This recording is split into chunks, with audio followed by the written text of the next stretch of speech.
The Himalayan mountain range straddles the northern boundaries of India in a protective embrace.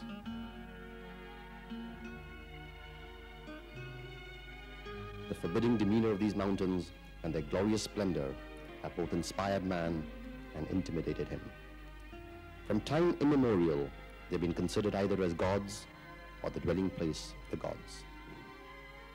The religion, culture, and mythology of those living in its foothills or around it have been colored by the presence of these towering peaks. A mere 40 minutes by car from Kulu is the town of Manali, fast developing into a splendid holiday resort.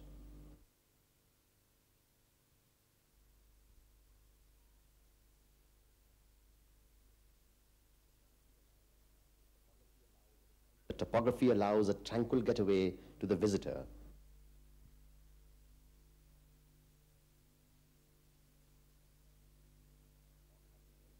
And the log huts and hotels give modern amenities to those who wish to spend some time with nature.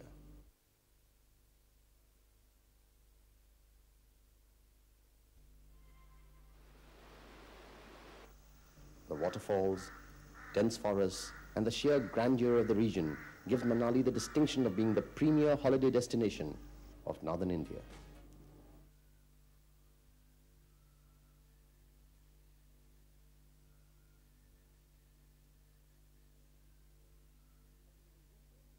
But it is in winter that the picture postcard beauty of the snow-clad landscape gives Manali an ethereal, almost magical feel.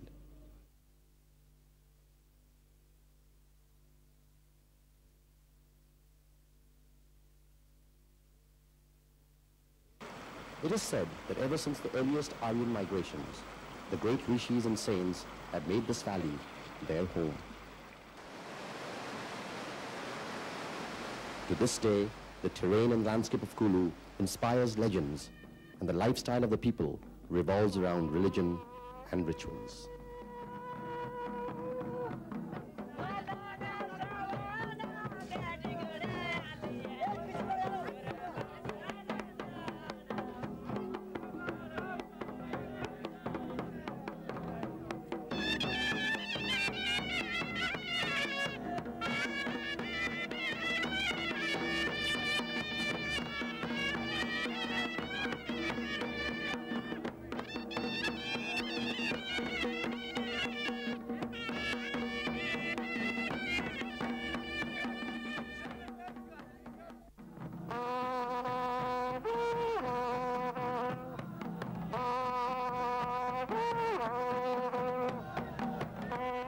Nothing demonstrates this relationship better than the festival of Dussehra.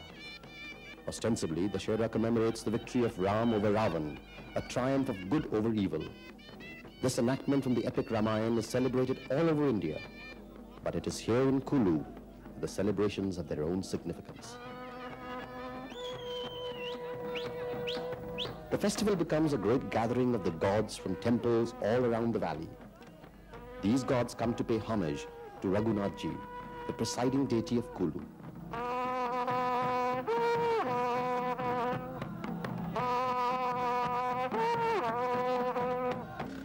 With the blowing of trumpets and the beating of drums, they come from different directions.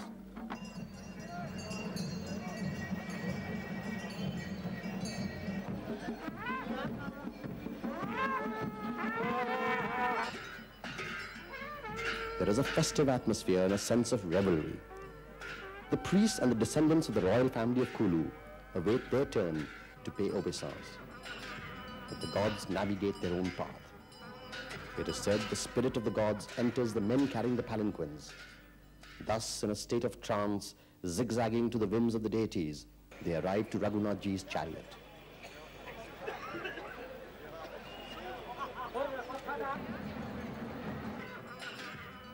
The festival, however, awaits the arrival of Hidimba, the powerful goddess of Manali, the patron deity of the Kulu Rajas. Protocol demands that till Hidimba arrives, the Kulu Dussehra festival cannot begin. Hidimba's journey starts from the pagoda-like temple at Dhungri.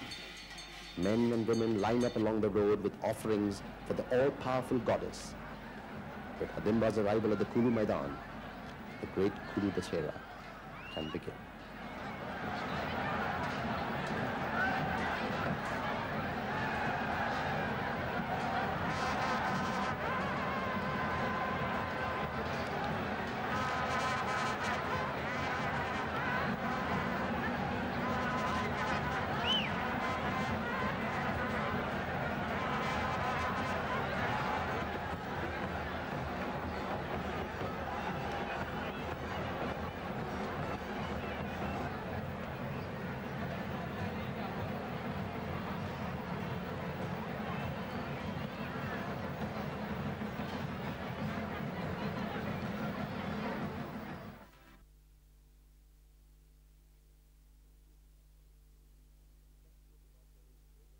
tapestry of Himachal is woven with the most exquisite natural scenery, and more than 7,000 feet above sea level are the lovely hills of Shimla, where is situated the quaint hill station and capital of the state.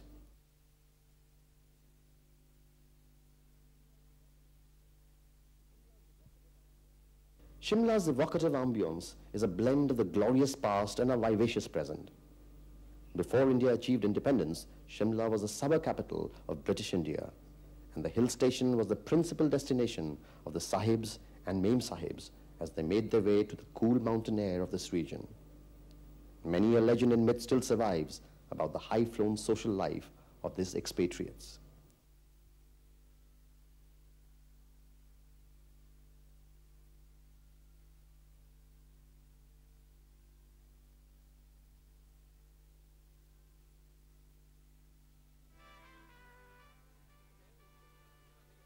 The mall in Shimla was often the focal point for all social interludes.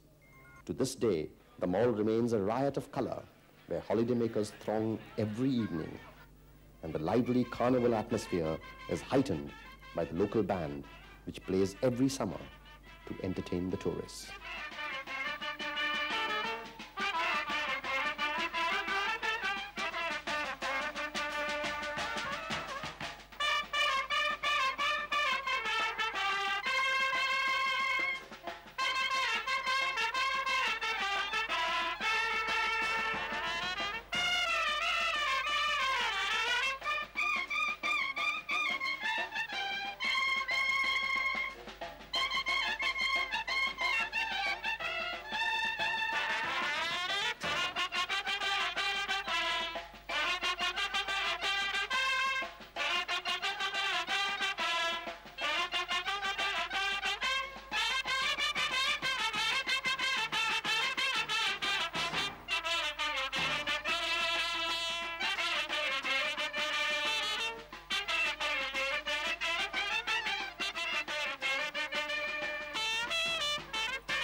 The legacy of the British Raj still survives in present-day Shimla, and most houses here are a testament to the grace of the imperial British age.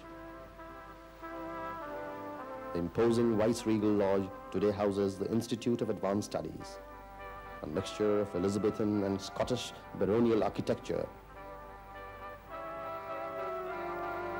The magnificent structure, along with the church Christ, built in 1857, and the hotels built in the early 20th century, transport the visitor to a nostalgia of a bygone era.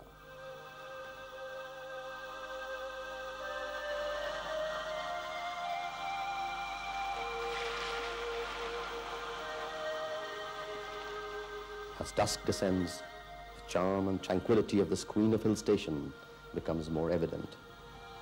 Thick forests and the glorious mountains quietly celebrate as they capture the moods of every season.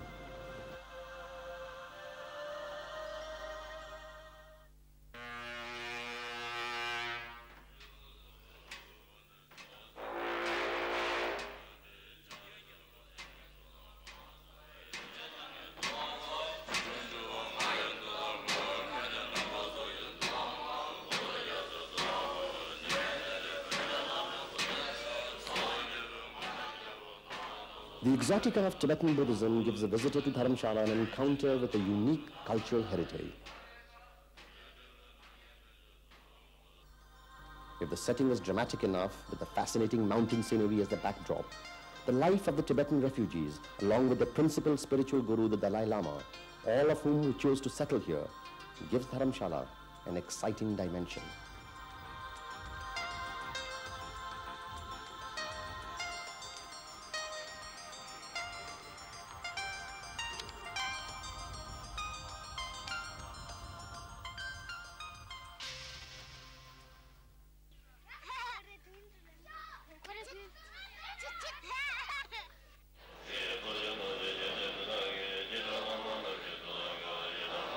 The Tibetan Buddhist culture, with its rich and resplendent art forms, its dramatically visual motifs, finds a palpable and dynamic presence here.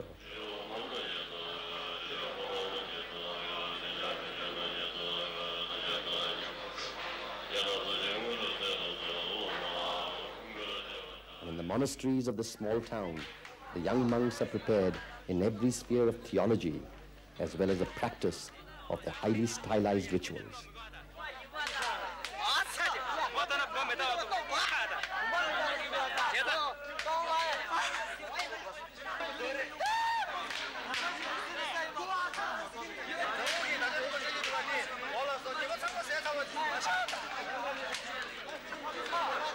These acolytes undergo rigorous training from an early age, as the precepts of the Buddha, interpreted by the tenets of Vajrayana Buddhism, are instilled in them.